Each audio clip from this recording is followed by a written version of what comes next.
परमात्मा साकार है या निराकार? आइए जानते हैं कुछ संतों के विचार। सबसे पहले जानते हैं अनुरुद्राचार्य महाराज जी के विचार। महाराज जी कृपया बताइए परमात्मा कैसा है? निराकार। भगवान साकार भी हैं और निराकार भी हैं, है ना। आज हम एक आकार और बताएंगे। ईश्वर साकार हैं। कैसे? राम जी साकार हैं और वह परमात्मा परब्रह्म निराकार है। तो अभी आपने सुने अनुरुद्राचार्य जी के विचार, जिन्होंने बताया परमात्मा साकार भी है और निराकार भी। आइए अब जान लेते हैं देवी कृष्ण प्रिया जी के विचार। देवी जी कृपया बताइए परमात्मा कैसा है? जरा विचार करिए कि एक जिस परमात्मा के अंदर इतनी भी शक्ति नहीं होगी, जिसने निराकार इस संसार में से साकार रूपी समग्र सृष्टि की रचना कर दी, तो क्या वो निराकार में इतनी शक्ति नहीं कि खुद सगुण बनकर आ जाए? देवी जी का कहना है कि परमात्मा है तो निराकार, पर अपने भक्तों के लिए साकार बन जाता है। और आइए अब जान लेते हैं संत रामपाल जी महाराज जी के विचार। महाराज जी कृपया बताइए परमात्मा कैसा है? अब आपको बताते हैं परमात्मा कैसा है। परमात्मा परमेश्वर वो साकार है, नर आकार है, मनुष्य दृश्य है। और ये निराकार बताओ भगवान को, और वेद के साकार है, नर आकार है, मनुष्य दृश्य है वो। अपना आत्माओं, इसलिए परमात्मा कहा करते मोती मुक्ता दर्शत नाही, ये जग है सब अंदरे, दिखत के तो नैन चश्म, इनका फिरा मोतिया बंदरे। ये दिख है विद्वान पुरुष और महर्षि को हमें, इनका मोतिया बंद है। जिसका मोतिया बंद हो आंखों में, आंखें तो दिखाई देती हैं जैसे बड़ा स्वस्थ आंखें हैं, सब कुछ दिखता होगा, लेकिन वो नपट अंधा है जिसका मोतिया बंद हो गया दोनों आंखों में। तो परमात्मा कहते हैं कि तुमने ये महर्षि दिखाई दे, गुरु ब्राह्मण दिखाई देते हैं, ये मंडलेश्वर, इनका मोतिया बंद हो रहा है, इन्हें अपने सदग्रंथों में लिखी हुई सच्चाई का नहीं पता, और फिर निराकार कहते। अब दिखाते हैं आपको परमात्मा की सारी स्थिति, देखिएगा। ऋग्वेद मंडल नंबर 9, ऋग्वेद मंडल नंबर 9 अब दिखाते हैं, और सूक्त नंबर 86। भगवान साकार है या निराकार है, वो कैसी लीला करता है। ये है ऋग्वेद मंडल नंबर 9, 10 इकट्ठा अनुवाद है। ये है सार्वदेशिक आर्य प्रतिनिधि सभा, महर्षि दानंद भवन, रामलीला मैदान, नई दिल्ली से ये प्रकाशित है। और ये मुद्रक है Prince offset printer 1510 Pataudi house, Daryaganj, नई दिल्ली से ये छपा है, छपा खाना इसका। ये अब देखना, ये है ऋग्वेद मंडल नंबर 9 और सूक्त 86 का मंत्र नंबर 26। इसमें लिखा कि यज्ञ करने वाले यजमानों के लिए परमात्मा, यज्ञ करने वाले माने धार्मिक अनुष्ठान यानी साधना करने वाले, यजमान माने भक्तों के लिए परमात्मा सब रास्तों को सुगम करता हुआ, उनके विघ्नों को मर्दन करता है और उनको पवित्र करता हुआ, और अपने रूप को सरल करता हुआ वह कांति में परमात्मा। यह लिखना था कबीर देव, कवि कोई भी सर्वज्ञ नहीं हो सकता जिसको सारा ज्ञान हो। कवि कविता बना सकता है, ये कबीर देव लिखना था यहाँ पर। वो कबीर देव विद्युत के समान यानी आकाशीय बिजली की तरह सेकंड में नीचे आ जावे, क्रीड़ा करता हुआ, ऐसे लीला करता हुआ वर्णीय पुरुष को यानी अच्छी आत्मा को प्राप्त होता है।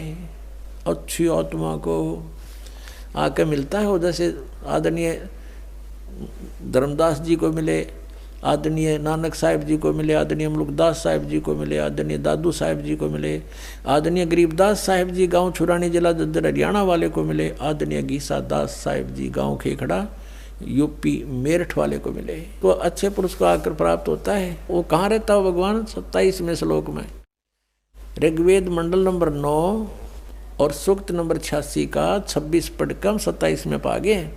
इसमें इन्होंने ये जो निराकार मानते थे भगवान को और वेद बता रहे हैं वह परमात्मा प्रकाश पुंज को, परमात्मा को, जो परमात्मा ध्युलोक के तीसरे पृष्ठ पर विराजमान है वहाँ रहता है।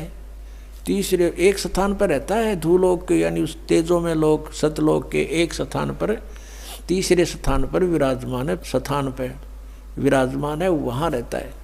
निराकार क्यों करो भगवान जब वहाँ बैठा है? आगे दिखाते हैं। ये है ऋग्वेद मंडल नंबर 9 सूक्त 82 का। ऋग्वेद मंडल नंबर 9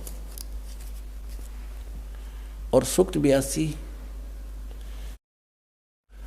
और यहाँ देखें ये है 82वां, 81वां समाप्त हुआ, ये 82वां शुरू हो जाता है। इसका प्रथम मंत्र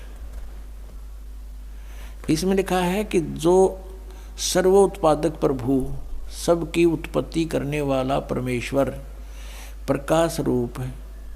इसका अर्थ है वो तेजोमय रूप साकार है, सद्गुणों की वृष्टि करने वाला, पापों का हरण करने वाला, पाप नाश करने वाला, पाप क्षमा करने वाला है।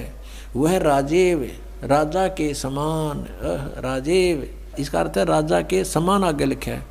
ये देखना, ये 269 पृष्ठ पर पढ़ रहे हैं। कोई भ्रमत कर देगा कि दूसरा पृष्ठ दिखा दिया होगा। ये 270 दिखाऊंगा।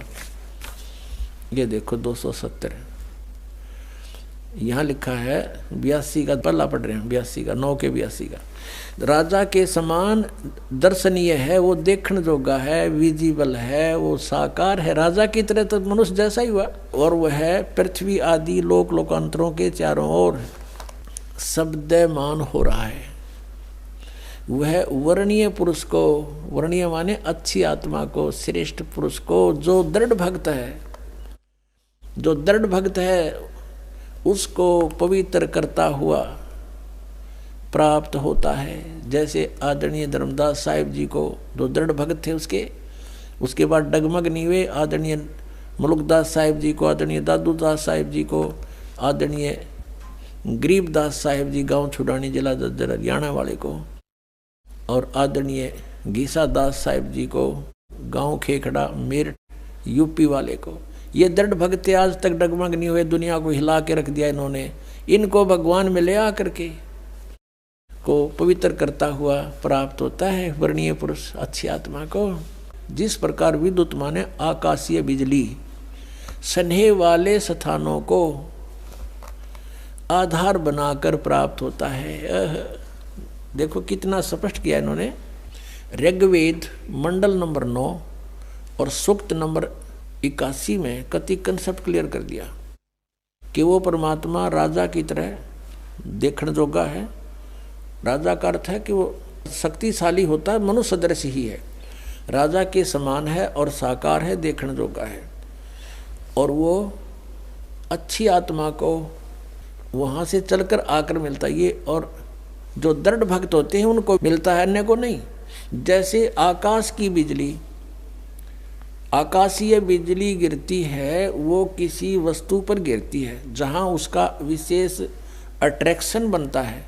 पुराने समय में जब कांसी धातु के बेले थाली हुआ करते प्रांत, और उनको अगर वर्षा के दिनों में कहीं बाहर वो पड़े रह जाते तो हमारे बुजुर्ग दादी माता कहा करते थे कि कांसी के बर्तन पर बिजली गिर जाती है, जब उसका संयोग होता है ऊपर से गिरने का, तो वहाँ अवश्य उसी को तुरंत वहीं आकर के अट्रैक्ट होती है, उस कारण उस खिंची आती है, उसी पर गिरती है।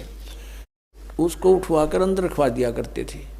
तो कहने का भाव ये है कि परमात्मा उस बिजली की तरह, जैसे वो अपने विशेष जिस पर वो आकर्षण होता वहीं गिरती है, ऐसी स्थिति से परमात्मा उन दृढ़ भक्तों को आकर मिलता है जो मिलन जोगे हों, जिनको वो उनसे आकर्षित होता है, ताकि ये मेरी आगे बढ़ा सकें, इस ज्ञान को, काल के जाल को हटा सकें, मेरे प्यारी आत्माओं तक ये संदेश पहुंचा सके। और उनका क्या कर ले, आंखें देखें जब भी ना मानो न भगवान मिलेगा, उन तक काला मिलेगा जहाँ ये रह रहे हैं।